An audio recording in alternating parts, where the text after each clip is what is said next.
So let's move. अब बढ़ते हैं डे 4 पर, और डे 4 में हम यहां हैं अब 3 और डायरेक्टर्स को देखने के लिए, और वो 3 डायरेक्टर्स हैं एडिशनल डायरेक्टर, अल्टरनेट डायरेक्टर और नॉमिनेट डायरेक्टर। ये 3 डायरेक्टर कौन हैं, क्यों हैं, किस लिए हैं? So let's understand with that कि ये डायरेक्टर्स क्यों हैं, क्या हैं, कैसे हैं। सो विमेन डायरेक्टर हम देख चुके थे, रेसिडेंट डायरेक्टर हम देख चुके थे, फर्स्ट डायरेक्टर हम देख रहे थे। तो फर्स्ट डायरेक्टर से ही पहले शुरू करते हैं। मैंने DIR 2 और DIR 12 भरने के लिए आपको कल कहा था दैट, चलिए यहीं से शुरू करते हैं। तो मैंने आपको 152 सबसेक्शन 1 में बहुत क्लियरली डेमोन्स्ट्रेट किया था कि भाई ऑडिटर का जो अपॉइंटमेंट है it can be done only in general meeting. वो सिर्फ कहां होगा, जनरल मीटिंग में होगा, उसके अलावा नहीं होगा। बहुत क्लियर था। ओके, उसके बाद हमने देखा था सबसेक्शन 2 में देखा था कि जनरल मीटिंग में होगा। फिर सबसेक्शन 3 में देखा था कोई भी बंदा डायरेक्टर अपॉइंट नहीं होगा of a company unless he has been allotted a director identification number under section 154। तो अपन जब डिन पढ़ेंगे तब बात करेंगे, पर डिन का होना जरूरी है, बिना डिन के काम नहीं चलेगा। 152 सबसेक्शन 4 बोलती है every person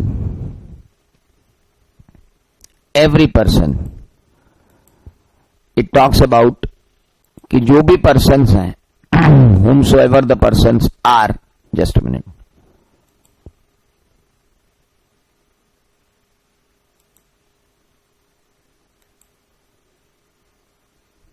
yes, just a minute, where are the participants?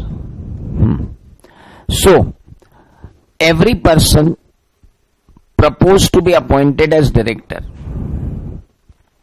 Very important boss, यहां लिखा है proposed to be appointed as a director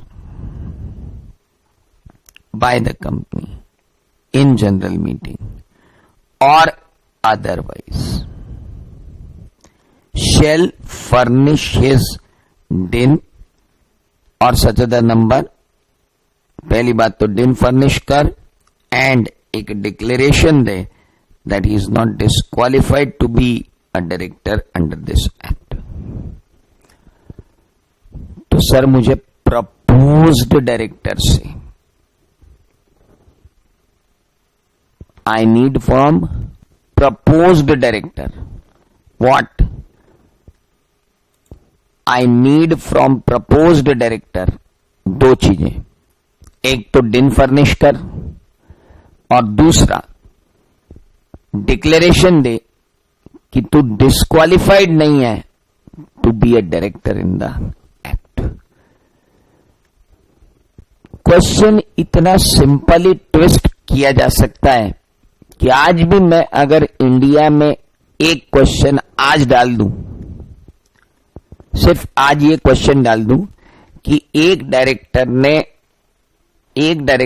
का अपॉइंटमेंट किया गया by board of director to fill the casual vacancy.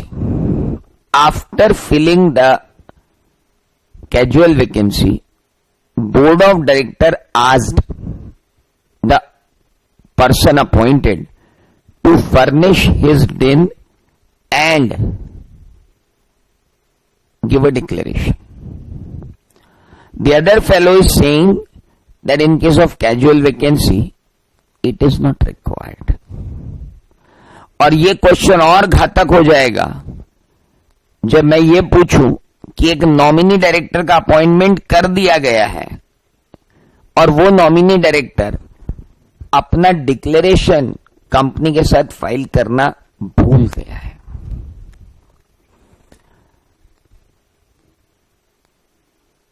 तो सब लोग क्या लिखेंगे मालूम आंसर?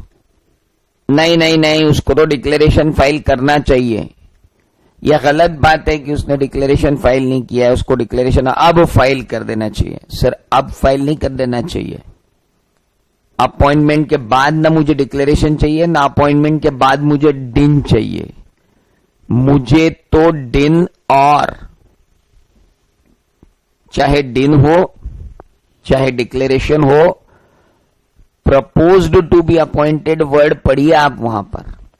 आपका प्रपोजल भी नहीं रख सकता हूं मैं अपॉइंटमेंट का। I can't move a proposal of your sir. मैं आपका प्रपोजल भी नहीं रख सकता हूं कि मैं आपको अपॉइंट कर दूं। हिम्मत ही नहीं होगी मेरी कि मैं आपका प्रपोजल रख दूं, जब तक कि मेरे पास आपकी तरफ से क्या ना आ जाए, जब तक कि मेरे पास आपकी तरफ से कोई कंसेंट ना आ जाए और डिक्लेरेशन ना आ जाए कि आप डिस्क्वालिफाइड नहीं हैं, तब तक न कर पाऊंगा मैं boss. It is not possible for me, possible ही नहीं है। तो हर बंदा जो प्रपोज्ड है to be appointed as director by the company in general meeting और अदरवाइज, ये और अदरवाइज इंपॉर्टेंट है, कान खोल के सुन लो। कल एक बात बताई थी, आज दूसरी बता रहा हूं। कल एक बात बताई थी कि डायरेक्टर का अपॉइंटमेंट हमेशा कहां होगा? जनरल मीटिंग में। आज एक बात बता रहा हूं कि कोई भी डायरेक्टर हो, XYZ, कोई भी अपॉइंट कर रहा हूं, चाहे जनरल मीटिंग अपॉइंट कर रही है या अदरवाइज अपॉइंट हो रही है, पहले डिक्लेरेशन लो कि क्या वो डायरेक्टर बनने के लिए, डिक्लेरेशन लो और कंसेंट लो। कंसेंट अगली उसमें लेंगे, पर पहले डिक्लेरेशन तो ले लो कि वो डिस्क्वालिफाइड नहीं है, और डिन भी ले लो।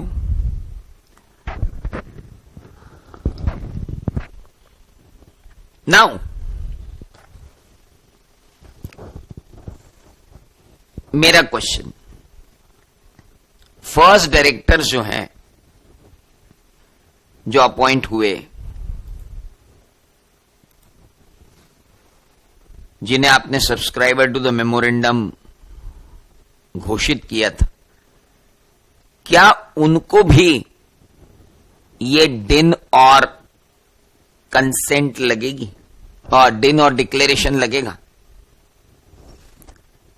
मेरा क्वेश्चन आप तक पहुंच गया होगा मेरी हिसाब से, और आप लाइव पढ़ रहे हो, तो जरा फटाफट मुझे जवाब दो।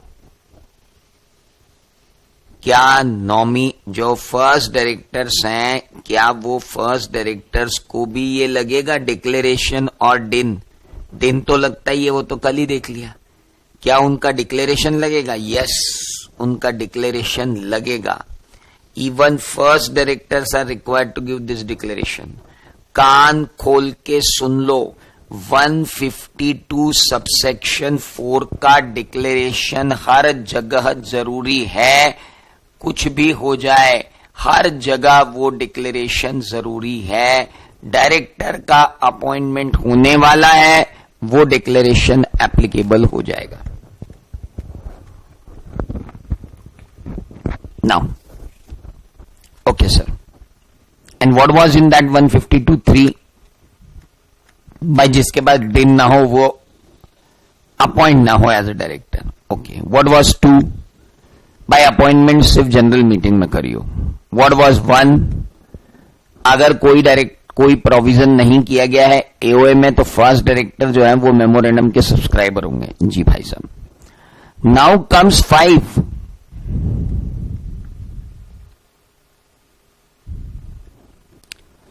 वेरी इंपॉर्टेंट, अ पर्सन अपॉइंटेड, देखो सबसेक्शन 4 अपॉइंटमेंट से पहले की थी और सबसेक्शन 5 अपॉइंटमेंट की बाद है।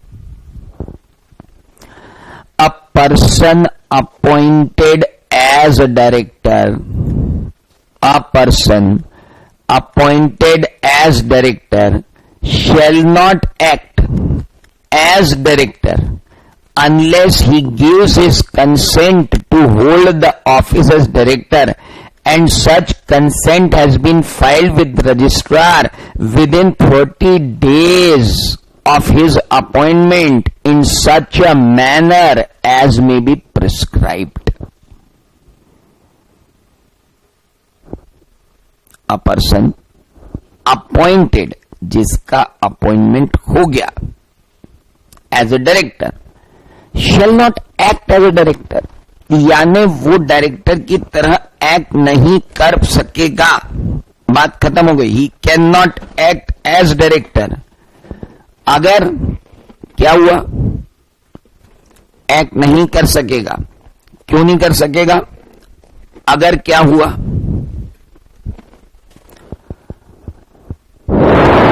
जब तक वो अपनी consent to hold the office as director company को नहीं दे देगा। और ऐसी कंसेंट कंपनी को फाइल करनी पड़ेगी रजिस्ट्रार के पास within 30 days of his appointment in such a manner as may be prescribed. अब मुझे आपसे सिर्फ एक ही बात पूछनी है। मैंने डायरेक्टर को अपॉइंट किया,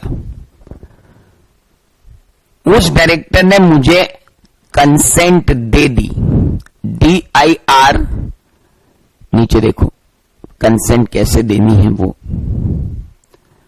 the person who has been appointed बेटा to hold the office of director shall on or before the appointment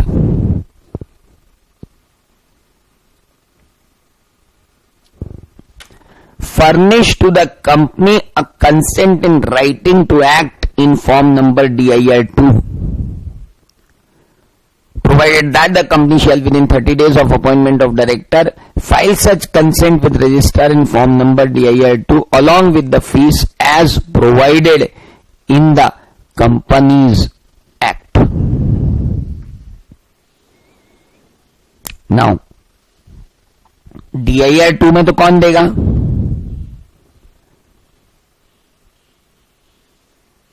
director. और DIR2 के बाद DIR12 कौन फाइल करेगा? Company. A return containing the particular of appointment of director or KMP and changes therein shall be filed with ROC in DIR12 along with such fees as may be provided in company's offices of Rule 2014 within 30 days of such appointment or change as a director. यानी ये जो DIR2 file करना है ये DIR12 के साथ file करना है, ये ध्यान रखना। DIR2 और DIR12 मिलकर फाइल होंगे। ओके, DIR2 कब आएगा? DIR2 कौन देगा? डायरेक्टर। किसको देगा? कंपनी को। कब देगा? अपॉइंटमेंट के पहले या बाद में, वॉट एवर इट इज।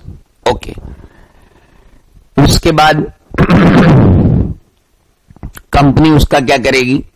30 दिन के अंदर अंदर फाइल करेगी, है ना। अब जरा क्रिस्टल क्लैरिटी ले लें इस पूरी सेक्शन पे।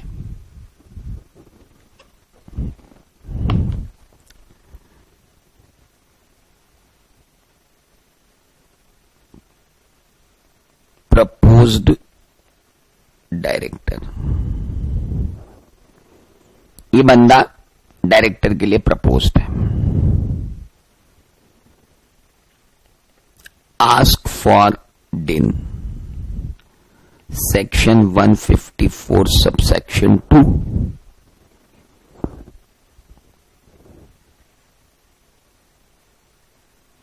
Sorry, subsection 3।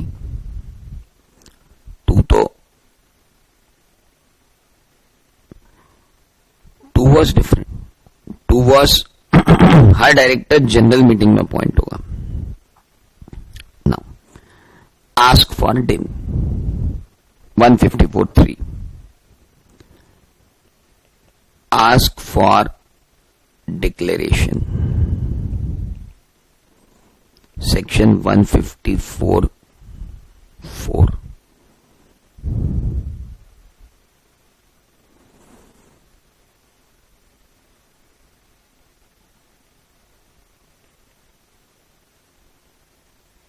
Before appointment. Ask for DIR 2 declaration from director to company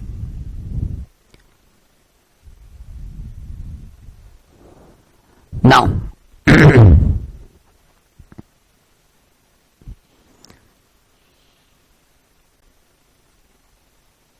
ask for declaration नहीं है, this is ask for consent है.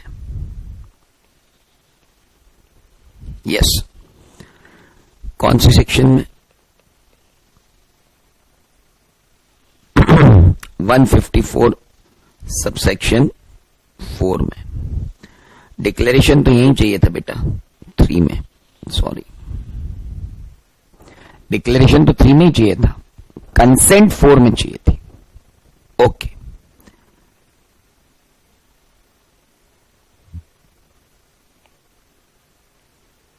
ये कब चाहिए? बिफोर और after appointment, but before acting as director. Director की तरह एक्ट कर रहे हो उससे पहले DIR 2 हमें दे दो. ये सारे काम तो किसके हैं? डायरेक्टर के. And what about company?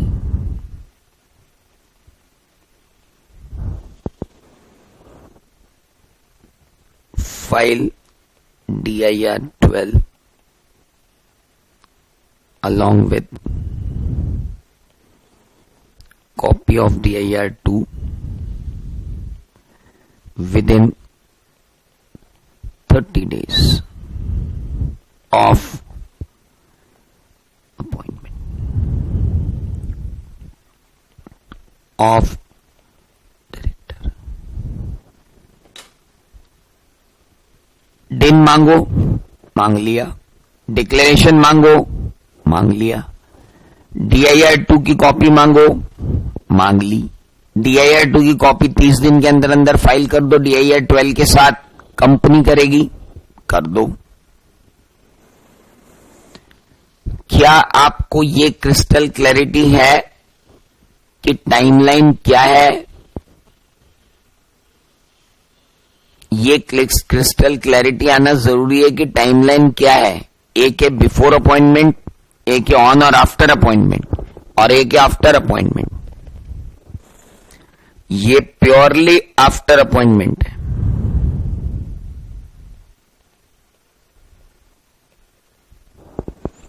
ये प्योरली आफ्टर अपॉइंटमेंट है. और 154 सबसेक्शन 4 के अंदर जो DIR 2 मांगा गया है वो ऑन और आफ्टर, बिफोर और आफ्टर अपॉइंटमेंट मांगा जा सकता है. और बाकी 2 चीजें बिफोर अपॉइंटमेंट मांगी जाएंगी.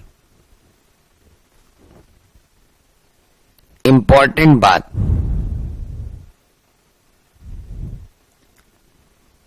even if first directors required to give declaration and consent.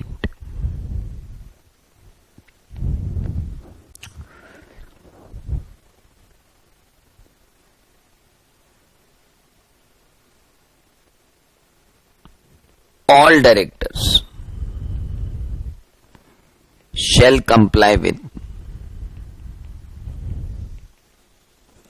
152 3 4 and 5. DIN, declaration, consent. 3 है DIN, 4 है डिक्लेरेशन एंड कंसेंट, एंड 5 है सोचो, पहला है DIN, दूसरा है डिक्लेरेशन और तीसरा है कंसेंट. तो DIN, डिक्लेरेशन एंड कंसेंट. ये हो गई DIN, ये हो गया डिक्लेरेशन, ये हो गई कंसेंट. इसका कोई फॉर्मेट नहीं है, लेकिन इसका फॉर्मेट है DIR2. ओह गॉड, क्या आपको बात अब स्पष्टता क्लियर हो गई है? कब कहां क्या हो रहा है? अगर मैं अब आपको ये बताने जाऊं कि हमने क्या किया है, तो सर हमने 149(1) पढ़ी, constitution of board of director. 2 नहीं पढ़ी, ट्रांजिशनल था. और constitution of board of director का फर्स्ट प्रोविजो था मोर देन 15 करने के लिए क्या करना है, और सेकंड प्रोविजो था वुमन डायरेक्टर. थर्ड हमने पढ़ लिया रेसिडेंट डायरेक्टर. फोर्थ पर हम गए ही नहीं, क्योंकि जाने का सवाल ही पैदा नहीं होता है, क्योंकि वहां तो वेरी सिंपल. उसके बाद 152 सबसेक्शन 1 पे आए कि फर्स्ट डायरेक्टर कैसे अपॉइंट होते हैं. 152(2) ने कहा कि साहब सब्सीक्वेंट डायरेक्टर का अपॉइंटमेंट तो जनरल मीटिंग में ही होगा जब तक कि हम कहीं और प्रपोज न करें. सबसेक्शन 3 ने कहा कि भैया अगर डायरेक्टर को अपॉइंट कर रहे हो तो उसके पास वैलिड DIN होना जरूरी है. सबसेक्शन 4 ने कहा 152 की कि भाई जिसको आप प्रपोज्ड कर रहे हो तो प्रपोज्ड डायरेक्टर से मुझको 2 चीजें चाहिए. पहले तो DIN सबमिट कर और दूसरा डिक्लेरेशन सबमिट कर कि वो डिस्क्वालिफाइड नहीं है. और 152 सबसेक्शन 5 ने बोला कि अपॉइंटमेंट के बाद काम मत करना. अपॉइंटेड डायरेक्टर DIR2 जब तक फाइल न करे कंपनी के साथ काम मत करना. और कंपनी अपॉइंटमेंट के 30 दिन के अंदर अंदर DIR12 फाइल कर देना अलोंग विद DIR2 की कॉपी ROC में 30 डेज के अंदर. हो गया अर्चित समराइज भी. सर मुझे एक एक सेक्शन की क्लैरिटी चाहिए. Subsection 1 first directors, subsection 2 subsequent directors in general meeting, subsection 3 DIN, subsection 4 proposed director से पहले DIN लो, साथ में डिक्लेरेशन लो. सबसेक्शन 5 अपॉइंटमेंट हो जाने के बाद DIR2 चाहिए. यह अपॉइंटमेंट से पहले भी आ सकता है. और कंपनी को अपॉइंटमेंट से 30 दिन के अंदर मिले उसे कभी भी, डजंट मैटर. DIR2 उसे कभी भी मिले, कंपनी को कभी भी मिले, but it has to be filed within 30 days. So it should be very clear. मेरा ख्याल है सबका क्लियर हो गया होगा. किसी को कोई डाउट?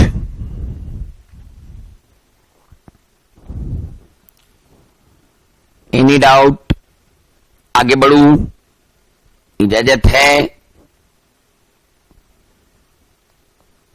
ओ हाँ ना तो बोल दो मिट्टी के माधवों, सो रहे हो क्या? चलो, तो कंसेंट कहां चाहिए? DIR2 में सबसेक्शन 5 में चाहिए. डिक्लेरेशन कहां चाहिए कि मैं डिस्क्वालिफाइड नहीं हूं?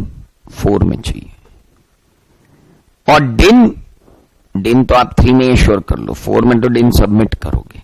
That is the point. Now दिन अलग होता है, डिक्लेरेशन अलग होता है, कंसेंट अलग होती है। डिक्लेरेशन में यह आता है कि मैं डिस्क्वालिफाइड नहीं हूं, कंसेंट में आता है कि मैं डायरेक्टर की तरह काम करने के लिए तैयार हूं। That is there. चलिए आओ जी आओ, एग्जम्पशन पे आओ। और ये एग्जम्पशन सबसेक्शन 5 की है। सबसेक्शन 5 की है मतलब DIR 2 और DIR 12 से रिलेट करती है।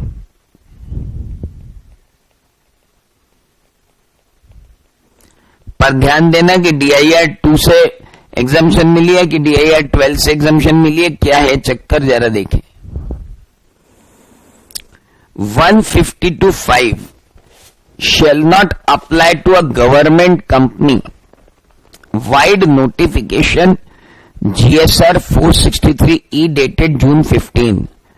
The above mentioned exception shall be applicable to a government company which has not committed default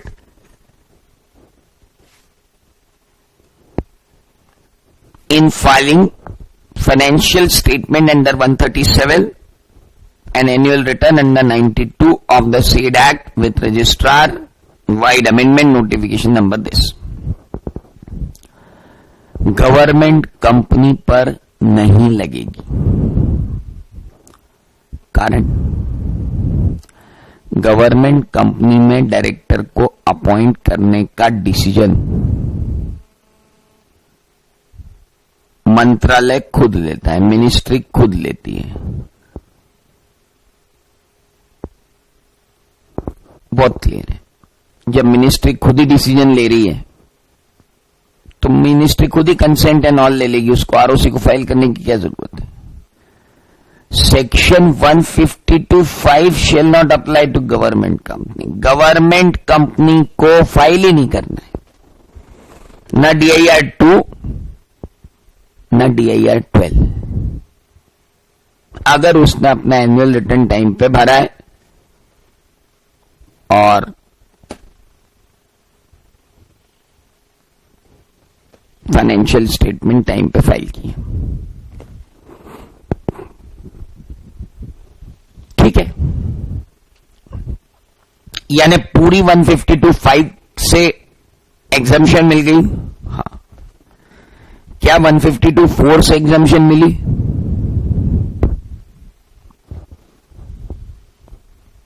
नहीं। क्या 152(3) से एग्जम्पशन मिली? नहीं।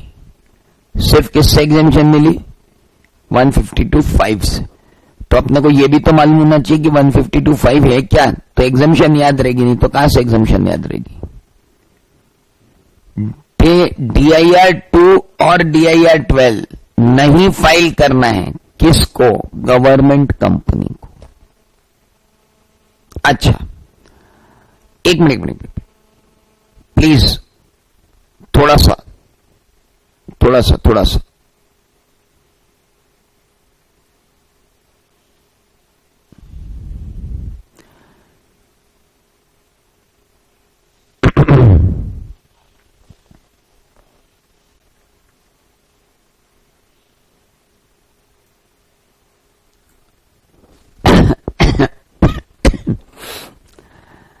इतना इसलिए रुक रहा हूं मैं क्योंकि मैं तुम्हारी हालत थोड़ी देर बाद क्या होगी वो सोच के मैं आपसे बात कर रहा हूं। 152(5) shall not apply to government company. Okay, 152(5) ने क्या कहा था?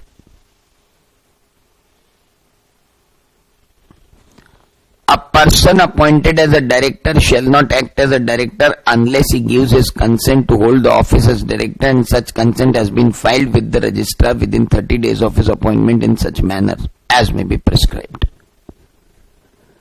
एक डायरेक्टर को काम नहीं करना चाहिए एज अ डायरेक्टर जब तक कि वो कंसेंट फाइल न कर दे ऑफिस ऑफ द डायरेक्टर पे, और ऐसी कंसेंट फाइल ना हो जाए रजिस्ट्रार के पास within 30 days of the appointment. So return containing particular of appointment of director and key managerial person and changes therein shall be filed with ROC in DIR 12 along with the fees. अब किसी ने आपसे ये पूछ लिया कि क्या government company के अंदर जो डायरेक्टर आ रहा है उससे कंसेंट लेने की जरूरत नहीं है क्या?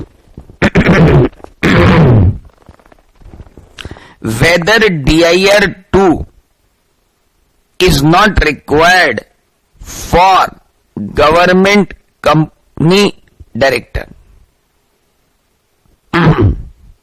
बताइए, जल्दी बताइए।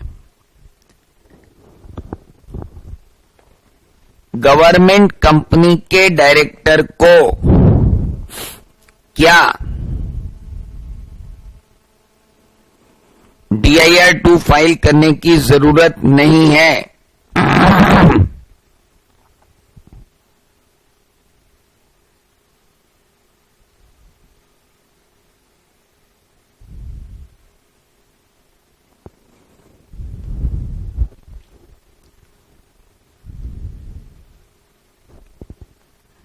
निपुण कह रहे हैं कि कंसेंट तो लेंगे पर रजिस्ट्रार के पास गवर्नमेंट कंपनी को फाइल नहीं करना है।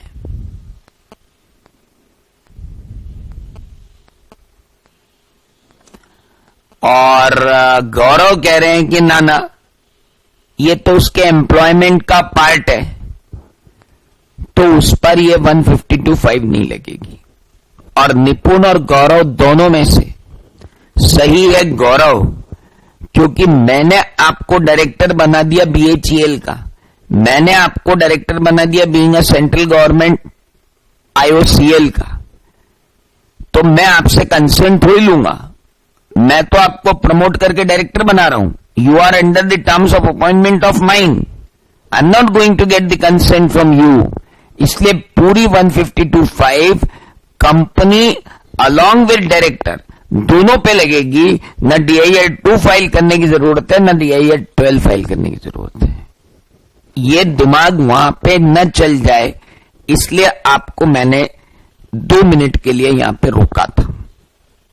समझ में आया? ये कंसेप्ट क्लियर करने के लिए मैंने यहां पे रोका था। और देखो वैसे भी मैं 2021 को पढ़ा रहा हूं ना, तो फिर 2020 वाले ये ना सोचें कि साहब ये तो आप धीरे धीरे आगे बढ़ रहे हो। सर ये जो मेरी रिकॉर्डिंग हो रही है ये 2021 के भविष्यों को संवारने के लिए हो रही है। अब मैं क्या करूं बताओ? In section 152(5) in case of specified IFSC public company word 30 days has been read as 60 days। जो DIR 12 फाइल करना था 30 दिन में, IFSC पब्लिक कंपनी, सभी IFSC पब्लिक कंपनी नहीं बेटा,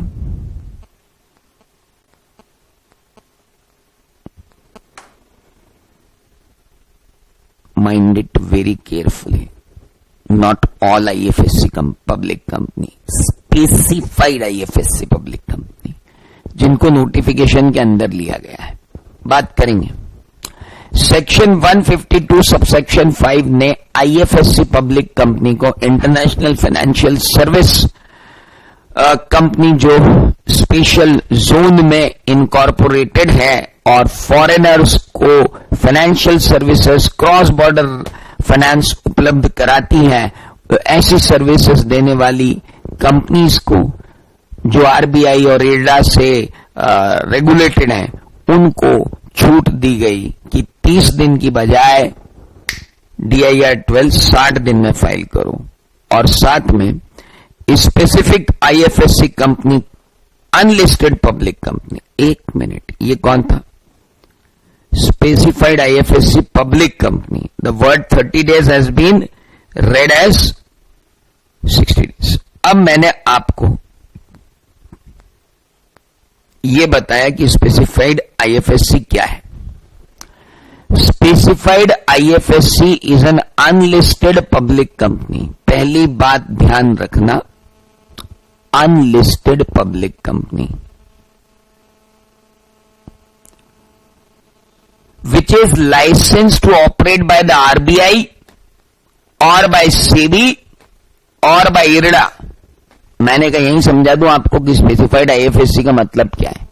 स्पेसिफाइड आईएफएससी मतलब एक अनलिस्टेड पब्लिक कंपनी। पहली बात तो उसका क्या होना जरूरी है, unlisted, which is license to operate by the Reserve Bank of India, या तो आरबीआई ने उसको लाइसेंस दिया हो, या सेबी ने उसको लाइसेंस दिया हो, या इंश्योरेंस कंपनी ने उसको लाइसेंस दिया हो, आईआरडीए ने उसको लाइसेंस दिया हो।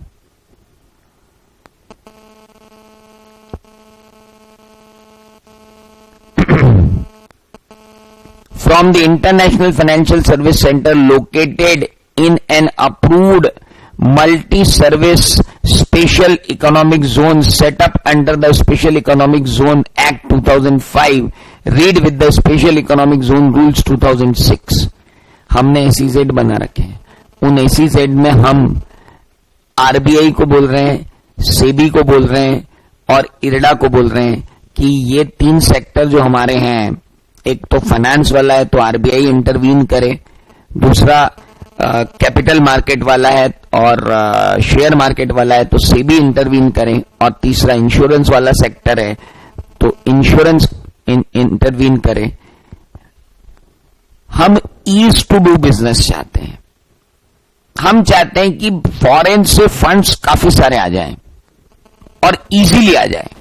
तो क्रॉस बॉर्डर फाइनेंसिंग के लिए ऐसी कंपनीज को एनबीएफसी को आपने रेगुलेशन में बांध रखा है, बैंक्स को आपने रेगुलेशन में बांध रखा है। थोड़ा लिबरलाइज्ड काम करें ना, ताकि सामने वाले को फॉर्मेलिटी काफी कम हो। तो आरबीआई आप परमिशन दे दो, एसईजेड के अंदर जो लगेंगी यूनिट्स जो इंटरनेशनल फाइनेंशियल सर्विस कंपनी की तरह काम करेंगी, उनको थोड़े से रिलैक्स नॉर्म से ईज ऑफ फाइनेंस उपलब्ध हो जाए। फॉरेन इन्वेस्टर्स आना चाहे, फॉरेन लोन देना चाहे, तो उन सबको कैटर करने के लिए एक पर्टिकुलर जोन बना देते हैं। तो वो जोन बना दिया, तो उनको ईज ऑफ डूइंग बिजनेस के लिए उनको बोल दिया, यार देखो तुम 60 दिन में DIR 2 DIR 12 फाइल कर लेना, कोई टेंशन नहीं। That is the point. तो मालिक ये थी section 152 subsection 1, subsection 2, subsection 3, subsection 4, subsection 5 और सबसेक्शन 5 के एक्सेप्शन। आईएफएससी कंपनी को DIR 2 और DIR 12 दोनों फाइल करने हैं बाबू, ये ध्यान रखना।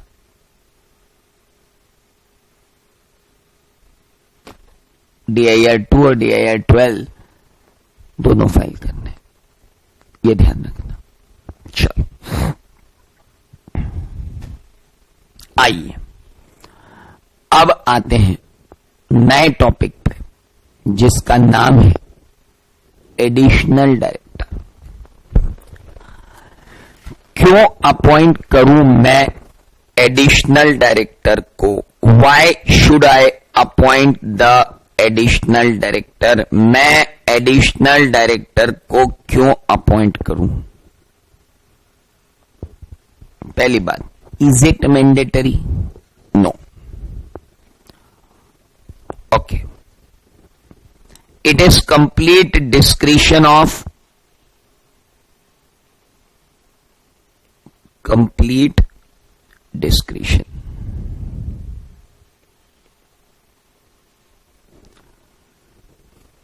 कि अपॉइंट करना है या नहीं करना है। पर एडिशनल डायरेक्टर अपॉइंट करते क्यों है? वर्कलोड शेयर करने के लिए। काम बढ़ गया, एक्सपांशन में जाना है। देखो मैं आपको बताऊं तो प्रैक्टिकल लाइफ में एडिशनल डायरेक्टर की जरूरत क्यों पड़ती है? बोले यार सर अपना एडिशनल डायरेक्टर की जरूरत अपने को क्यों पड़ती है कि सर यार अपना एक एक्सपांशन हो रहा है और वो एक्सपांशन जो अपना हो रहा है, उस एक्सपांशन के अंदर टेक्निकली एक आदमी वहां चाहिए उस एक्सपांशन को हैंडल करने के लिए। तो अपन एक IITN को लेकर आ रहे हैं जो वहां पर टेक्निकली चीजों को हैंडल करेगा। ओके, लेकिन वो जो IITN आ रहा है उसको अपन परमानेंटली कंपनी में नहीं ला रहे हैं। ये जब तक एक्सपांशन चलेगा तब तक वो IITN अपने को चाहिए, लेकिन उस IITN को हमें अथॉरिटी देनी पड़ेगी ताकि लोग उसकी सुने, लोग उसकी समझे और वो एग्जीक्यूट कर पाए काम को। तो बेटर है कि उस IITian को डायरेक्टर की हैसियत से वहां भेजो कि सब डायरेक्टर साहब बैठे हैं यहां पे, क्योंकि पल पल पे उस जगह पे जहां पे एग्जीक्यूशन चल रहा है डायरेक्टर के साइन चाहिए पेपरों पे। नगर निगम से परमिशन डायरेक्टर से साइन लेके आओ, पॉल्यूशन कंट्रोल बोर्ड डायरेक्टर के साइन लेके आओ, बैंक से फाइनेंस करवाना डायरेक्टर के साइन लेके आओ। तो यार उसको वहां बिठा दो, एक तो वो पूरा टेक्निकल काम कर लेगा, पूरी फैक्ट्री बनवा देगा, सारा काम ले लेगा, ऊपर से जो डायरेक्टर वाली फॉर्मेलिटीज है वो वहां बैठ के पूरी कर देगा, वर्कलोड शेयर हो जाएगा। Let us appoint him as a director. ये पर्पस है किसका? एडिशनल डायरेक्टर अपॉइंट करने का, वर्कलोड शेयर करना, the only purpose. Okay. Articles of the company may confer on its board of director the power to appoint any person other than a person who fails to get appointment as a director in general meeting as an additional director at any time, who shall hold office up to the date of the next annual general meeting or the last date on which the annual general meeting should have been held, whichever is earlier. Line कितनी छोटी सी है। The AOA of company may confer a right to its board of directors.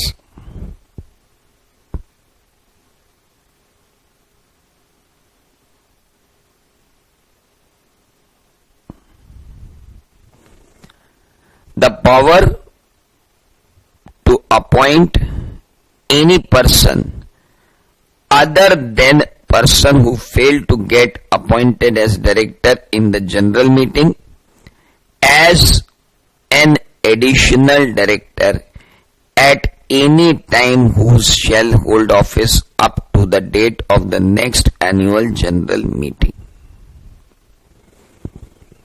or the last date on which the annual general meeting should have been held, whichever is earlier.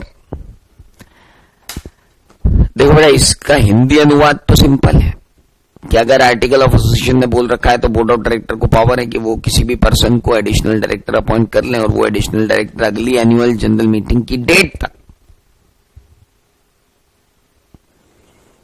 Additional director रहेगा। और अगली annual general meeting अगर नहीं हुई तो जिस दिन उस एनुअल जनरल मीटिंग होने की लास्ट डेट थी उस डेट तक वो डायरेक्टर रहेगा। बात खत्म हो गई।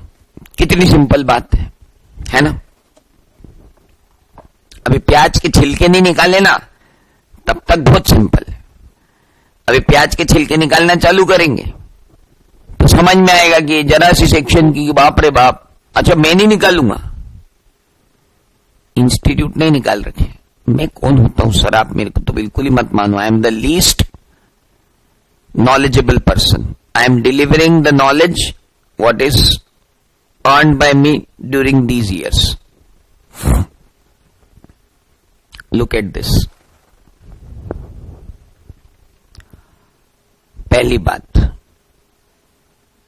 क्या AOA में जनरली ये लिखा होता है कि एडिशनल डायरेक्टर अपॉइंट करने के पावर बोर्ड को है? क्या हमने टेबल F जो AOA की है उसको कभी देखा कि उसमें कोई पावर बाय डिफॉल्ट दी होती है क्या? क्योंकि मैक्सिमम कंपनीज तो क्या करती, AOA टेबल F ही फॉर्मेट फॉलो करती। तो अगर किसी ने टेबल F फॉर्मेट फॉलो किया है तो भाई बाय डिफॉल्ट उसके अंदर क्लॉज नंबर 66 डला हुआ है। Subject to the provisions of section 149 the board shall have a power at any time and from time to time to appoint a person as an additional director, provided that number of directors and additional director together shall not exceed any time maximum strength of the fixed by the board of the article. Such person shall hold office only up to the date of the next annual general meeting of the company, but shall be eligible for appointment by the company as a director at that meeting, subject to provision of the act.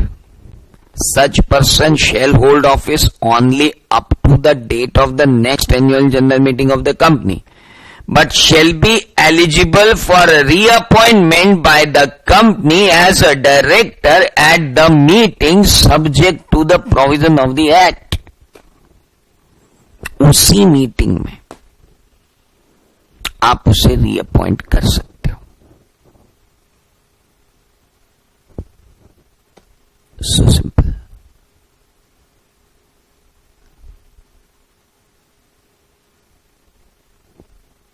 ये होता clause number 66 of table F of AOA. Subject to the provisions of section 149, the board shall have a power at any time and from time to time to appoint a person as an additional director, provided that the number of directors and additional director 15 से ज्यादा ना हो जाए. Okay. Such person shall hold office only up to the date of next AGM, but shall be eligible for reappointment by the company as a director at a meeting, subject to provision of the act. बेटा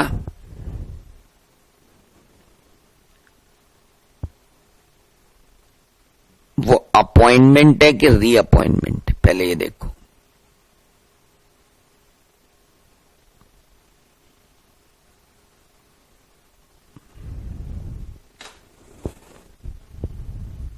शांति. भेजे को ठंडा रखे. Eligible for appointment by the company as a director, यानी additional director retire हो गया annual general meeting की date पर, क्या मैं उसे फिर से रीअपॉइंट करना चाहता हूं एज एन एडिशनल डायरेक्टर, तो क्या मुझे उसी जनरल मीटिंग में रीअपॉइंट करना पड़ेगा, या मैं उसे एडिशनल डायरेक्टर की तरह एनुअल जनरल मीटिंग खत्म होने के बाद भी अपॉइंट कर सकता हूं? मुझे अब इस बात का जवाब दो आप लोग. ये आर्टिकल के क्लॉज को पढ़ने के बाद एक एडिशनल डायरेक्टर मैंने अपॉइंट कर लिया. अपॉइंट करने के बाद एजीएम में वो रिटायर हो जाएगा, है ना. अब एजीएम की डेट पर वो रिटायर हो गया. मुझे लग रहा है कि मुझे उसे रीअपॉइंट करना चाहिए as an additional director. Should I appoint him as an additional director in that AGM itself, or can I hold a board of directors meeting afterwards, after the AGM, and I can appoint him as an additional director?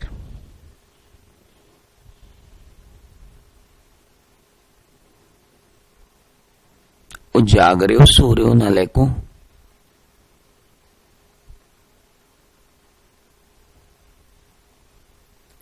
बेटा, additional director के power appoint करने के तो AOA ने दे दिए किसको? Board of director को. जितनी बार चाहो उतनी बार अपॉइंट करो, जितनी बार चाहो उतनी बार रीअपॉइंट करो. लेकिन उस एडिशनल डायरेक्टर को अगर रेगुलर डायरेक्टर बनाना है तो उसी मीटिंग के अंदर रीअपॉइंट करो, या फिर नहीं एक्स्ट्राऑर्डिनरी जनरल मीटिंग कॉल करके अपॉइंट करो. वो एडिशनल डायरेक्टर बनने के बाद नॉर्मल डायरेक्टर अगर बनेगा तो नॉर्मल रूट से ही बनेगा भाई साहब. और नॉर्मल रूट है वो 152 सबसेक्शन 2 वाला, सबसेक्शन 3 वाला, सबसेक्शन 4 वाला, सबसेक्शन 5 वाला. नॉर्मल डायरेक्टर बनने का रूट 152 सबसेक्शन 2, 3, 4, 5 वाला रूट पकड़ना पड़ेगा, तब जाओगे आप। हाँ, अब बिल्कुल सही पकड़ा आपने, वेरी गुड। अभी सुनो, तो एओए में ना दिया हो तो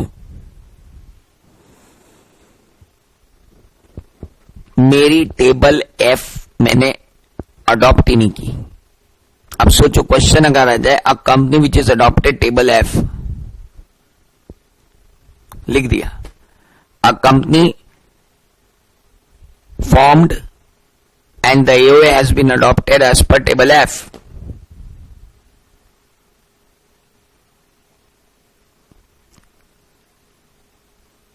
अर्चित जेटली, इसका मतलब ये है बेटा कि अपॉइंटमेंट जो डायरेक्टर का होगा वो डायरेक्टर का, एडिशनल का नहीं, डायरेक्टर का, वो तो जीएम से ही होगा, जनरल मीटिंग से ही होगा। एडिशनल डायरेक्टर का रीअपॉइंटमेंट आप बाद में कर लो ना, एजीएम होने के बाद वापस बोर्ड मीटिंग करके एडिशनल डायरेक्टर का अपॉइंटमेंट कर लो, क्यों दिक्कत है। हाँ, अब सब हमने टेबल एफ फॉलो ही नहीं की, तो आपको स्पेशल रेजोल्यूशन पास करना पड़ेगा, आर्टिकल को अमेंड करना पड़ेगा, और आर्टिकल को अमेंड करने के बाद बोर्ड को पावर मिल जाएंगे कि वो एडिशनल डायरेक्टर अपॉइंट कर सकते हैं। बोर्ड को पावर मिल जाएंगे कि वो एडिशनल डायरेक्टर का अपॉइंटमेंट कर सकते हैं। बोर्ड विल हैव पावर कि एडिशनल डायरेक्टर का अपॉइंटमेंट हो जाए, लेकिन कब? जब एओए अमेंड हो, मतलब एओए अमेंड करने के लिए आपको लाना पड़ेगा कौन सा रेजोल्यूशन? आपको लाना पड़ेगा स्पेशल रेजोल्यूशन, वो भी जनरल मीटिंग में, तब जाकर के अमेंड होगा, और अमेंड होने के बाद आप आगे बढ़ोगे।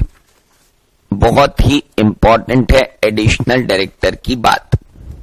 नाउ अब मुझे ये बताओ कि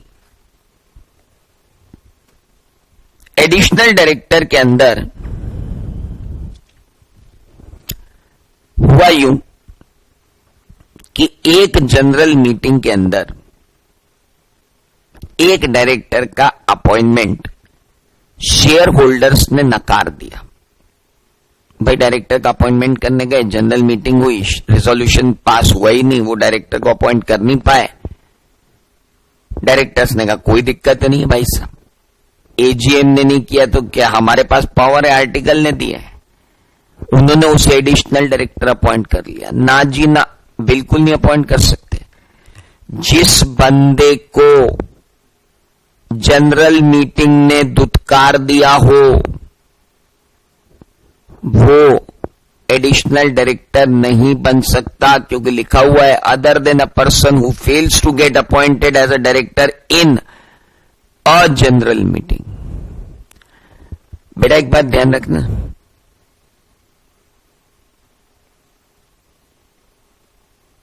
किसी भी जनरल मीटिंग में अगर किसी एक जनरल मीटिंग में आपको नकार दिया गया था एज अ डायरेक्टर,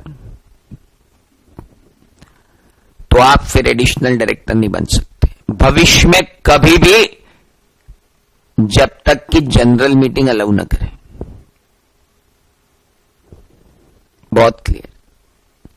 एक बंदे को जनरल मीटिंग में ऑडिट डायरेक्टर अपॉइंट करने से मना कर दिया गया था, he cannot get appointed again anywhere else. Now, important. अब मेरी एक बात बताऊं इस एक्ट को देखते हुए कि आर्टिकल्स ने तो एडिशनल डायरेक्टर अपॉइंट करने के कोई पावर दिए नहीं।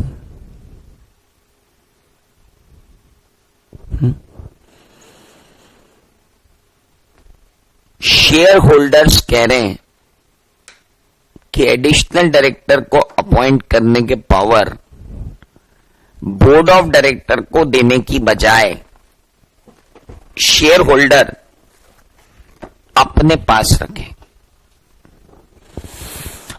और कंपनी के शेयर होल्डर ने एक जनरल मीटिंग कॉल करके एक डायरेक्टर को एडिशनल डायरेक्टर अपॉइंट कर दिया. Is it possible that if your AOA is silent about the appointment of additional director, shareholders are appointing the additional director? 2 minute के लिए पूरी सेक्शन को मन में रखकर सोचकर इंटरप्रेट करके मेरी बात का जवाब देना. AOA साइलेंट है, शेयर होल्डर्स ने जनरल मीटिंग करी और एडिशनल डायरेक्टर का अपॉइंटमेंट कर दिया. बात सिर्फ इतनी सी है. 2 मिनट सोचो, फिर बात करते हैं.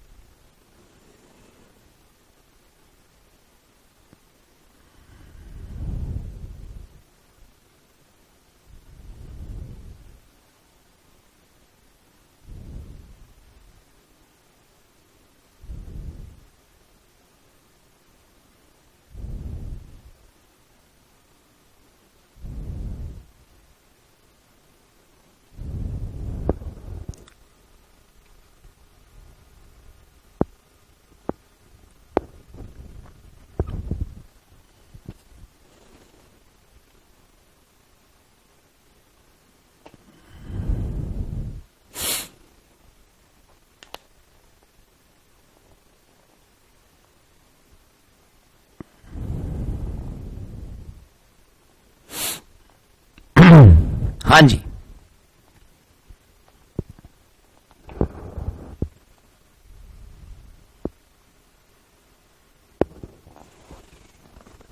अर्चित का कहना है सर बोर्ड ऑफ डायरेक्टर को दिए गए हैं पावर, शेयर होल्डर के पास पावर नहीं है एडिशनल डायरेक्टर को अपॉइंट करने की.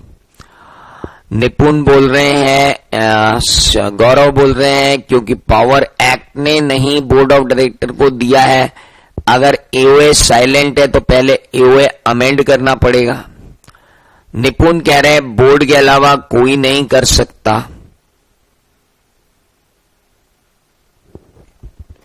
बाकी क्या कह रहे हैं भाई?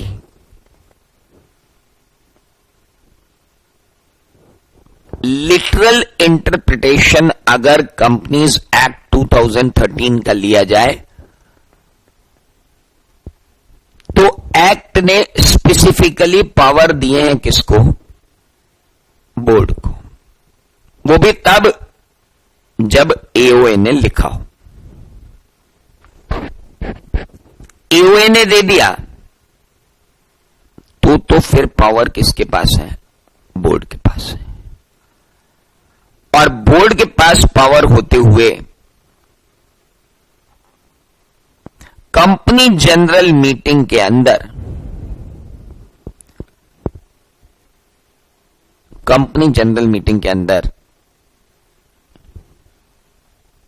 एडिशनल डायरेक्टर अपॉइंट नहीं कर सकती.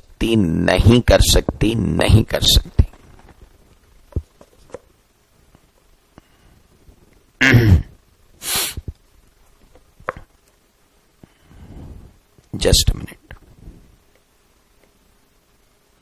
चार्ट नहीं बना रहा हूं लेकिन बहुत इंपॉर्टेंट चार्ट है, लेकिन बड़ा अलग सा चार्ट है.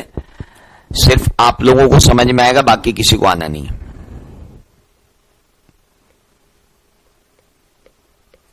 AOA provides that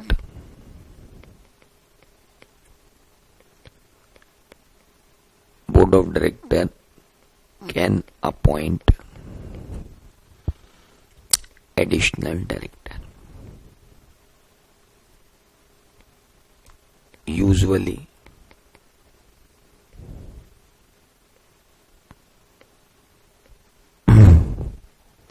shareholders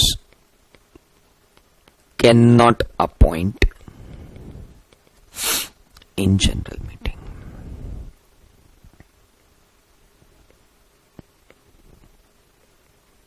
exceptionally, if there is deadlock in management,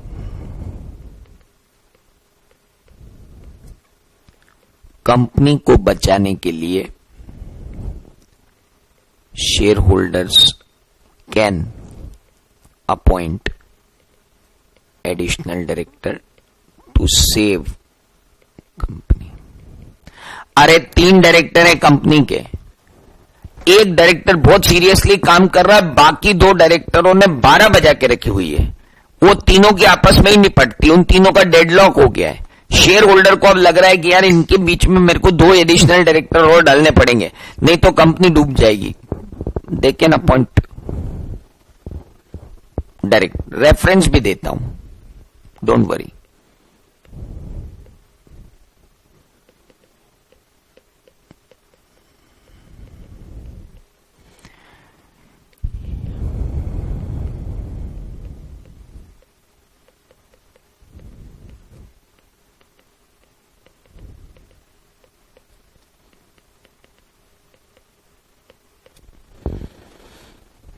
अगर नहीं प्रोवाइडेड है, company can appoint additional director in general meeting, और अगर एओए कन्फर करता है पावर को बोर्ड ऑफ डायरेक्टर को, company can not appoint additional director in general meeting जब तक कि डेडलॉक ना हो। और अगर नॉट प्रोवाइडेड है तो shareholder can appoint the additional director.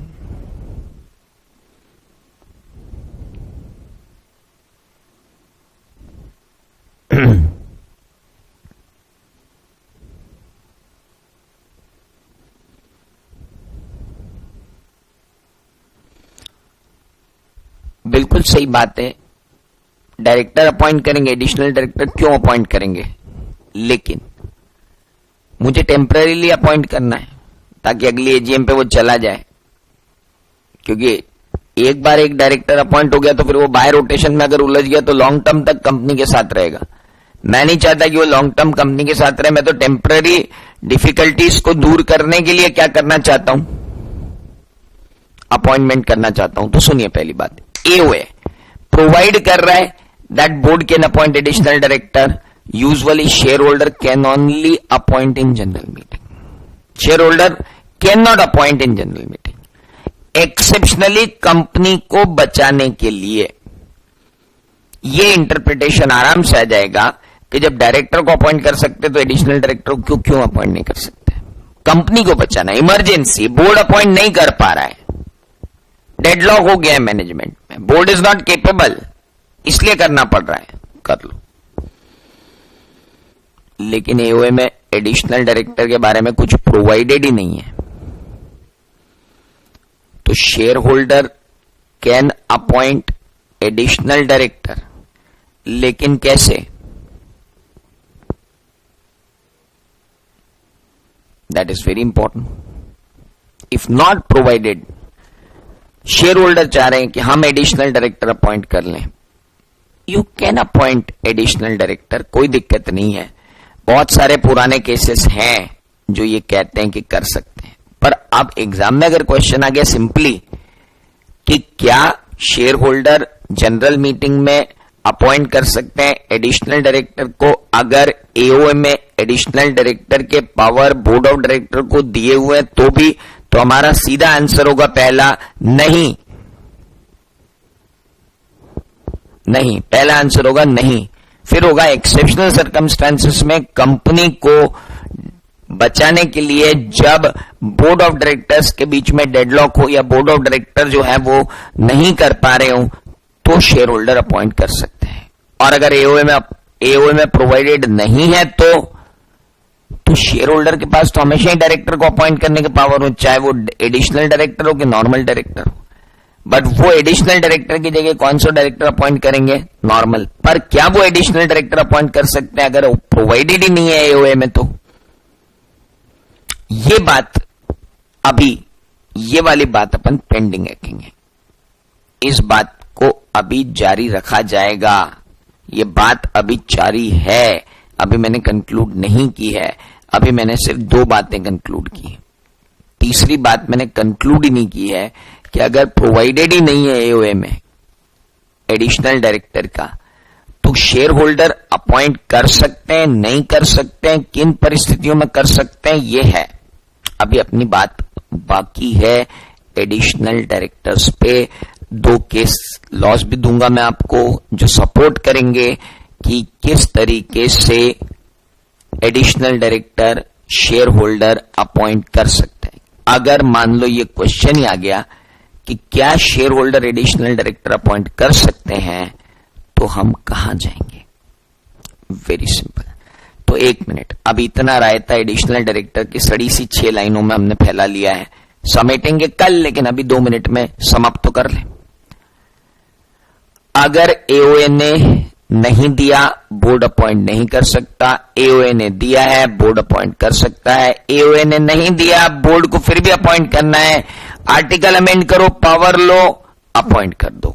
AOA में दिया है, बोर्ड ऑफ डायरेक्टर अपॉइंट कर सकते हैं, लेकिन शेयर होल्डर चाह रहे हैं कि वो अपॉइंट करें, नॉर्मल सर्कमस्टांसेस में तो ना हो पाएगा। एओए ने नहीं दिया है, share holder board of director को पावर नहीं देना चाहते हैं, शेयर होल्डर ये पावर अपने पास रखना चाहते हैं, वो एओए में लिखना चाहते हैं कि हम एडिशनल डायरेक्टर अपॉइंट करेंगे, तो क्या वो ऐसा कर सकते हैं? ये बात पेंडिंग है और कल पूरी होगी विथ ऑल दिस। लेकिन आज का जो क्वेश्चन बन गया है वो सिर्फ इतना सा है, define the situations in which additional director can be appointed by share holders. ये फाइल्स मैंने भेज दी है, ऊपर जी ड्राइव पे अपलोड कर दी है। आज दिन में आपकी बैच बन जाएगी और आपको बैच का कोड आ जाएगा। आप बैच कोड की रिक्वेस्ट भेजना, आपको उस बैच में ऐड कर लिया जाएगा 2021 वाली बैच में। और 2021 वाली बैच में पूरे जी ड्राइव पे आपके पास रोज का मटेरियल अवेलेबल रहेगा। अभी आप ये चार्ट को अभी आप बनाना मत, ये चार्ट तो अपन वापस बनाएंगे कल इसमें बहुत चर्चा होगी और इतने सारे क्वेश्चन करना है, 1 2 3 4 5 क्वेश्चन तो एग्जाम के आए हुए इसी पे करना है। फिर अल्टरनेट डायरेक्टर होगा, कल बहुत बड़ा काम है अपने पास, और फिर नॉमिनी डायरेक्टर होगा। कल अपने तीनों डायरेक्टर खत्म हो जाएंगे। चलिए, तो बाकी बात करते हैं डे 5 में। टुमारो भले ही संडे है, बट वी आर मीटिंग।